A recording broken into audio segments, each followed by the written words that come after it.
Hi friends, నేను పాలకోవా చేస్తున్నాను. 1/2 litre కంటే కొన్ని ఎక్కువ ఉన్నాయి పాలు. 10 మినిట్స్ తర్వాత పాలు ఇవి కొద్దిగా తగ్గినాయండి. ఇంకా మరిగించుకోవాలి. అవి సిమ్లో పెట్టాను కాబట్టి స్లోగా మరుగుతున్నాయి. కాబట్టి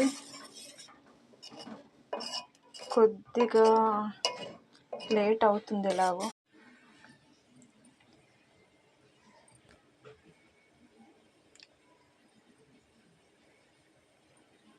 ఇప్పుడు నార్మల్గా చిక్కగా అయినాయండి.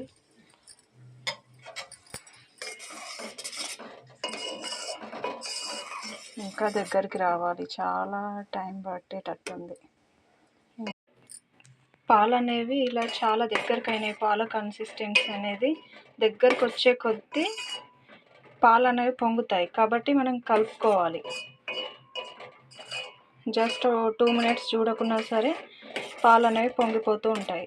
ఇగో ఇలా చిక్కగా అయ్యేసరికి పాలు మొత్తం పైకి వచ్చేస్తాయి.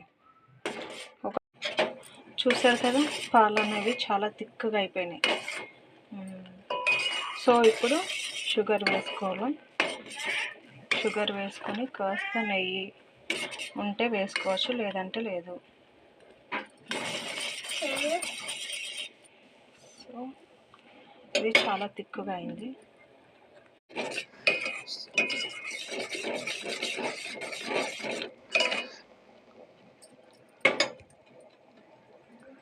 నేను షుగర్ సరిపోయేంత వేసుకుంటున్నాను.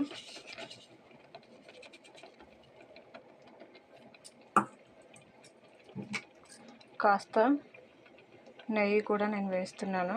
ఎందుకంటే చూడండి, థిక్గా అయింది. ఎందుకంటే మనం ఇలా మిల్క్ పౌడర్ లాంటివి ఏమీ వేయట్లేదు, ఓన్లీ మిల్క్ న్యాచురల్గా చేస్తున్నాం. కాబట్టి దీన్ని రిఫ్రిజిరేటర్లో ఒక 5 అవర్స్ లేదా 8 అవర్స్ పెట్టారంటే కొద్దిగా టైట్ అవుతుంది. అప్పుడు పిల్లలకి ఇవ్వచ్చు. పీసెస్ లాగా కట్ అవుతుంది.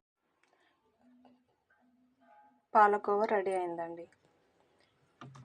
నేను ఈ గిన్నెకి నెయ్యి రాసుకొని పెట్టుకున్నాను. నెయ్యి రాసుకొని దీంట్లో పాలకోవా అనేది సర్వ్ చేసుకున్నాను. దీన్ని పీసెస్ లాగా కట్ చేసుకోవచ్చు, కానీ ఫ్రిడ్జ్లో పెడితేనే ఇది టైట్ అవుతుంది, పీసెస్ లాగా వస్తుంది.